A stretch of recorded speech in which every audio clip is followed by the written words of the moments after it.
ನಮಸ್ಕಾರ ಸ್ನೇಹಿತರೆ, ಇವತ್ತೇ ರಮಾ ಏಕಾದಶಿ, ಅತಿ ಪವಿತ್ರವಾದ ದಿನ.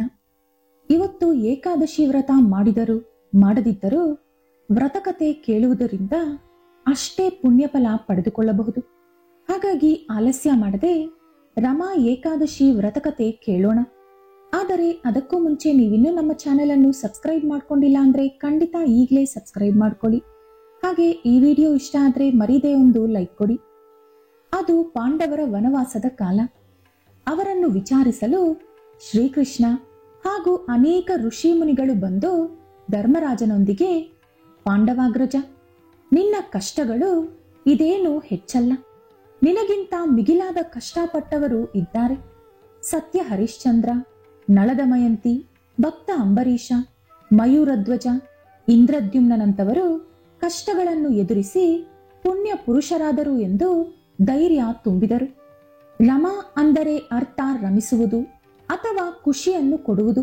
ಈ ಏಕಾದಶಿಯು ನಮಗೆ ಖುಷಿಯನ್ನು ಕೊಡುತ್ತದೆ. ಶ್ರೀಕೃಷ್ಣ ಪರಮಾತ್ಮ ಆಶ್ವಯುಜ ಮಾಸದ ಕೃಷ್ಣ ಪಕ್ಷದಲ್ಲಿ ಬರುವ ಏಕಾದಶಿ ಮಹಿಮೆಯನ್ನು ಧರ್ಮರಾಜನಿಗೆ ತಿಳಿಸುತ್ತಾ, ಏಕಾದಶಿಯ ದಿನ ನನ್ನ ನಾಮಜಪ ಮಾಡಿದವರು ಸಕಲ ಪಾಪಗಳಿಂದ ವಿಮುಕ್ತಿ ಪಡೆದುಕೊಂಡು ಜೊತೆಗೆ ವೈಕುಂಠ ಪಡೆದುಕೊಳ್ಳುತ್ತಾರೆ. ಧರ್ಮರಾಜ, ಇದರ ಬಗ್ಗೆ ಒಂದು ಕಥೆ ಇದೆ, ಅದನ್ನು ಹೇಳುತ್ತೇನೆ. ಶ್ರದ್ಧಾ ಭಕ್ತಿಯಿಂದ ಕೇಳಿಸಿಕೊ. ಆಗ ನೀನು ಏಕಾದಶಿ ಮಾಡದಿದ್ದರೂ ಅದರ ಪುಣ್ಯಫಲವನ್ನು ಪಡೆದುಕೊಳ್ಳುತ್ತೀಯಾ ಎಂದು ಹೇಳಿ ಕತೆ ಹೇಳಲು ಶುರು ಮಾಡಿದರು. ಹಿಂದೆ ನನ್ನ ಭಕ್ತನಾದ ಮುಚುಕುಂದ ಎಂಬ ರಾಜನಿದ್ದ. ಅವನು ಮಹಾಶಕ್ತಿಶಾಲಿ. ಅವನಿಗೆ ದೇವಲೋಕದ ಇಂದ್ರ, ವರುಣ, ಅಗ್ನಿ, ವಾಯು ಅಲ್ಲದೆ ರಾಮಾಯಣದ ವಿಭೀಷಣನು ಕೂಡ ಮಿತ್ರನಾಗಿದ್ದರು. ಸತ್ಯವಂತ, ಯಜ್ಞ ಯಾಗಾದಿಗಳನ್ನು ಮಾಡುತ್ತಿದ್ದ. ಧರ್ಮ ಕಾರ್ಯದಲ್ಲಿ ಅವನನ್ನು ಮೀರಿಸುವವರು ಒಬ್ಬರೂ ಇರಲಿಲ್ಲ. ಅವನಿಗೆ ಒಬ್ಬ ಮಗಳಿದ್ದಳು. ಹೆಸರು ಚಂದ್ರಭಾಗ. ಪಂಡರಾಪುರದಲ್ಲಿ ಹರಿಯುವ ನದಿ ಹೆಸರನ್ನೇ ಮಗಳಿಗೆ ಇಟ್ಟಿದ್ದನು. ಅವನ ರಾಜ್ಯದ ಪಕ್ಕದಲ್ಲೇ ಇದ್ದ ಇನ್ನೊಂದು ರಾಜ್ಯಕ್ಕೆ ಚಂದ್ರಸೇನ ಎಂಬುವವನು ಮಹಾರಾಜ. ಅವನ ಮಗನಾದ ಶೋಭನನಿಗೆ ಮಗಳಾದ ಚಂದ್ರಭಾಗಳನ್ನು ಕೊಟ್ಟು ಮದುವೆ ಮಾಡಿದ ಮುಚುಕುಂದ. ಒಂದು ಸಲ ಮುಚುಕುಂದ ಮಗಳ ಮನೆಗೆ ಹೋದ. ಮಗಳನ್ನು ಕೆಲವು ದಿನಗಳ ಕಾಲ ತನ್ನ ಮನೆಗೆ ಕರೆದುಕೊಂಡು ಬಂದ.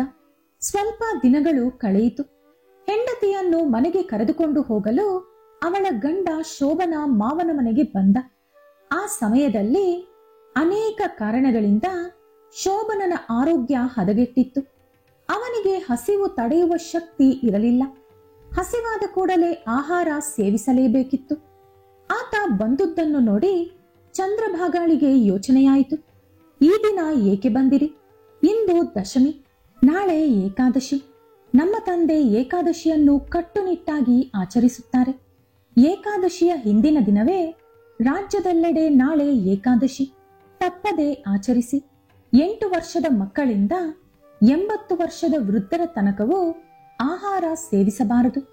ತೀರ್ಥ ವಿನಃ ನೀರನ್ನು ಕೂಡ ಕುಡಿಯಬಾರದು ಎಂಬ ಆದೇಶ ಕೊಟ್ಟು ಡಂಗೋರ ಸಾರಿಸುತ್ತಾರೆ. ದೇವರಿಗೂ ಕೂಡ ನೈವೇದ್ಯ ಇಡುವುದಿಲ್ಲ. ಕೊಟ್ಟಿಗೆಯಲ್ಲಿರುವ ಗೋವುಗಳಿಗೆ, ಗಜಶಾಲೆಯ ಆನೆಗಳಿಗೆ, ಅಶ್ವಶಾಲೆಯ ಕುದುರೆಗಳಿಗೂ ಕೂಡ ಮೇವು ನೀರು ಕೊಡುವುದಿಲ್ಲ. ಹೀಗಿರುವಾಗ ನಿಮ್ಮ ಆರೋಗ್ಯ ಬೇರೆ ಸೂಕ್ಷ್ಮವಾಗಿದೆ. ನೀವು ಉಪವಾಸ ಮಾಡುವಂತಿಲ್ಲ. ನೀವು ಈಗಲೇ ನಿಮ್ಮ ಊರಿಗೋ ಅಥವಾ ಪಕ್ಕದ ಊರಿಗೋ ಹೋಗಿ ವಿಶ್ರಾಂತಿ ಪಡೆದುಕೊಳ್ಳಿ ಎಂದಳು. ಅದಕ್ಕೆ ಶೋಭನ, ಸಖಿ, ಅದು ಸಾಧ್ಯವಿಲ್ಲ.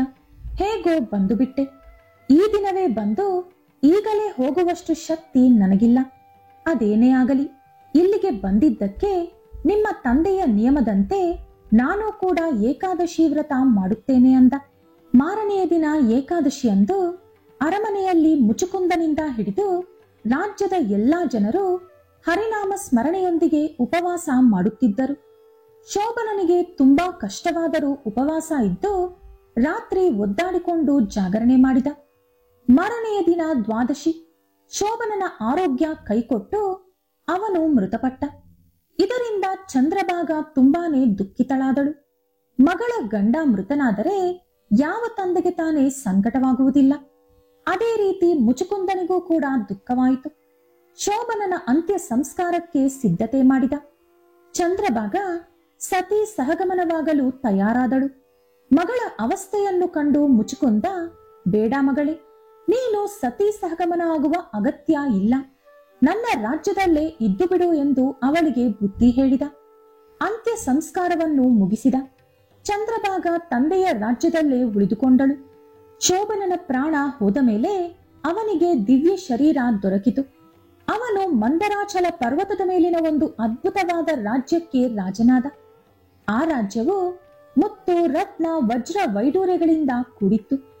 ಅವನಿಗೆ ಸುವರ್ಣ ಖಚಿತ ಸಿಂಹಾಸನ ಸಿಕ್ಕಿತು, ವೈಭೋಗದ ಅರಮನೆ. ಅಂತ ರಾಜ್ಯಕ್ಕೆ ಶೋಭನ ರಾಜನಾದ.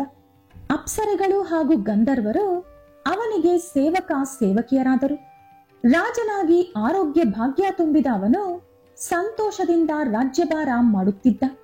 ಹೀಗಿರುವಾಗ ಮುಚುಕುಂದನ ರಾಜ್ಯದ ಒಬ್ಬ ಬ್ರಾಹ್ಮಣ ಸೋಮಶರ್ಮ ತೀರ್ಥಯಾತ್ರೆ ಮುಗಿಸಿಕೊಂಡು ಹಿಂದಿರುಗಿ ಬರುವಾಗ ಮಂದರಾಚಲ ಪರ್ವತದ ಮೂಲಕ ಹಾದು ಬರಬೇಕಿತ್ತು. ಆ ರಾಜ್ಯವನ್ನು ನೋಡಿದ ಸೋಮಶರ್ಮ, ಆಹಾ, ಈ ರಾಜ್ಯ ಎಷ್ಟೊಂದು ಅದ್ಭುತವಾಗಿದೆ ಅಂದುಕೊಳ್ಳುವಾಗ ಅಲ್ಲಿ ಶೋಭನನನ್ನು ನೋಡಿ ಈತ ಮುಚುಕುಂದನ ಅಳಿಯ ಎಂದು ಕಂಡುಹಿಡಿದ. ಬ್ರಾಹ್ಮಣ ಶೋಭನನ ಹತ್ತಿರ ಹೋಗಿ ಇದೆಲ್ಲ ನಿಮಗೆ ಹೇಗೆ ದೊರಕಿತು ಎಂದು ಕೇಳಿದ. ಆಗ ಶೋಭನ, ನಾನು ಸಾಯುವ ಹಿಂದಿನ ದಿನ ಏಕಾದಶಿ ವ್ರತ ಮಾಡಿದೆ. ಆ ಪುಣ್ಯ ಫಲವಾಗಿ ನನಗೆ ಇದೆಲ್ಲ ದೊರಕಿತು. ಆದರೆ ಇದು ತಾತ್ಕಾಲಿಕ, ಏಕೆಂದರೆ ಏಕಾದಶಿ ವ್ರತ ಪೂರ್ಣ ಮನಸ್ಸಿನಿಂದ ಮಾಡದೆ ಅನಿವಾರ್ಯ ಎಂಬಂತೆ ನಾನು ಮಾಡಿದೆ. ಆ ರೀತಿ ಮಾಡಿದರೂ ಕೂಡ ಇಂತಹ ರಾಜ್ಯ ನನಗೆ ದೊರಕಿದೆ. ಆದರೂ ಕೂಡ ಇದು ಶಾಶ್ವತವಲ್ಲ, ಯಾವಾಗ ಬೇಕಾದರೂ ಹೋಗಬಹುದು ಎಂದು ಹೇಳಿದ. ಅದನ್ನು ಕೇಳಿಸಿಕೊಂಡ ಸೋಮಶರ್ಮ ಹೀಗಂದ, ಹಾಗಾದರೆ ಇದಕ್ಕೆ ಪರಿಹಾರ ಇಲ್ಲವೇ? ನಾನು ನಿಮಗೆ ಹೇಗಾದರೂ ಸಹಾಯ ಮಾಡಬಹುದೇ ಎಂದು ಕೇಳಿದ. ಶೋಭನ ಅದಕ್ಕೆ ಹೇಳಿದ, ಅದು ನಿಮ್ಮಿಂದ ಮಾತ್ರವೇ ಸಾಧ್ಯ.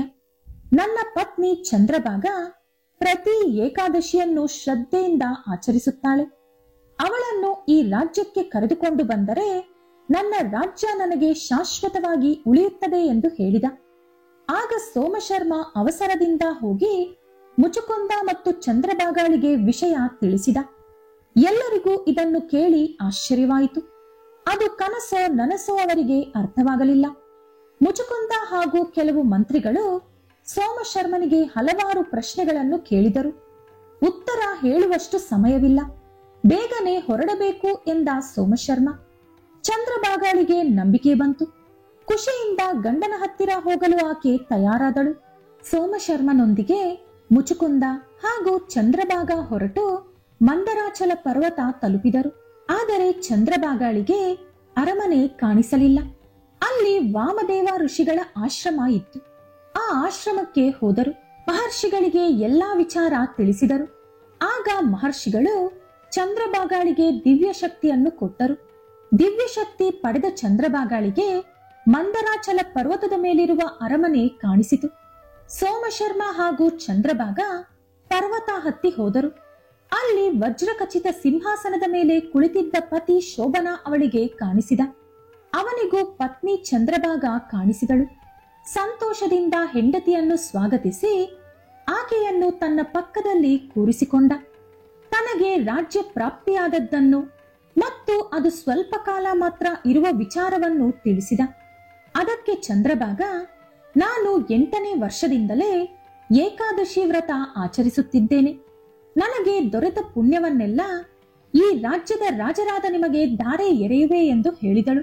ಅದರ ನಂತರ ಚಂದ್ರಭಾಗ ಹಾಗೂ ಶೋಭನ ದೀರ್ಘಕಾಲ ಸುಖವಾಗಿ ಬಾಳಿ ವಿಷ್ಣು ಲೋಕವಾದ ವೈಕುಂಠ ಪಡೆದುಕೊಂಡರು. ಸ್ನೇಹಿತರೆ, ಇಲ್ಲಿಗೆ ರಮಾ ಏಕಾದಶಿ ವ್ರತಕತೆ ಪೂರ್ತಿಯಾಯಿತು. ಎಲ್ಲಾ ಏಕಾದಶಿಯಂತೆ ಈ ಏಕಾದಶಿ ವ್ರತವನ್ನು ಕೂಡ ಆಚರಿಸಿದರೆ ಈ ಲೋಕದಲ್ಲಿ ಸೌಭಾಗ್ಯಗಳನ್ನು ಪಡೆದುಕೊಂಡು ಪರಲೋಕದಲ್ಲಿ ಮೋಕ್ಷ ಪಡೆದುಕೊಳ್ಳುತ್ತೀರಿ. ಈ ಕಥೆಯನ್ನು ಹೇಳಿದವರು ಹಾಗೂ ಕೇಳಿದವರು ಎಲ್ಲರಿಗೂ ಕೂಡ ಪೂರ್ಣ ಫಲ ಸಿಗುತ್ತದೆ. ಎಲ್ಲರೂ ಭಗವಂತನ ಕೃಪೆಗೆ ಪಾತ್ರರಾಗುತ್ತೀರಿ. ಈ ದಿನ ಎಲ್ಲರೂ ಕೂಡ ವಿಷ್ಣು ಸಹಸ್ರನಾಮ ಓದಿ, ಹಾಗೆ ಸಾಧ್ಯವಾದರೆ ಹರೇ ಕೃಷ್ಣ ಕೃಷ್ಣ ಕೃಷ್ಣ ಹರೇ ಹರೇ, ಹರೇ ರಾಮ ರಾಮ ರಾಮ ಹರೇ ಹರೇ ಎಂದು ಎಷ್ಟು ಸಲವಾಗುತ್ತೋ ಅಷ್ಟು ಸಲ ಜಪ ಮಾಡಿ. ಇದನ್ನು 108 ಸಲ ಜಪ ಮಾಡಿದರೆ ತುಂಬಾ ಒಳ್ಳೆಯದು. ಈ ವಿಡಿಯೋ ಇಷ್ಟ ಆದ್ರೆ ಲೈಕ್ ಮಾಡಿ, ಶೇರ್ ಮಾಡಿ. ಇಂಥ ಹೆಚ್ಚಿನ ಉತ್ತಮ ಮಾಹಿತಿಗಳಿಗಾಗಿ, ಕಥೆಗಳಿಗಾಗಿ ತಪ್ಪದೇ ನಮ್ಮ ಚಾನೆಲ್ ಅನ್ನು ಸಬ್ಸ್ಕ್ರೈಬ್ ಮಾಡ್ಕೊಳ್ಳಿ. ನಾಳೆ ಮತ್ತೊಂದು ವಿಡಿಯೋದೊಂದಿಗೆ ಪುನಃ ಭೇಟಿಯಾಗೋಣ. ಧನ್ಯವಾದಗಳು.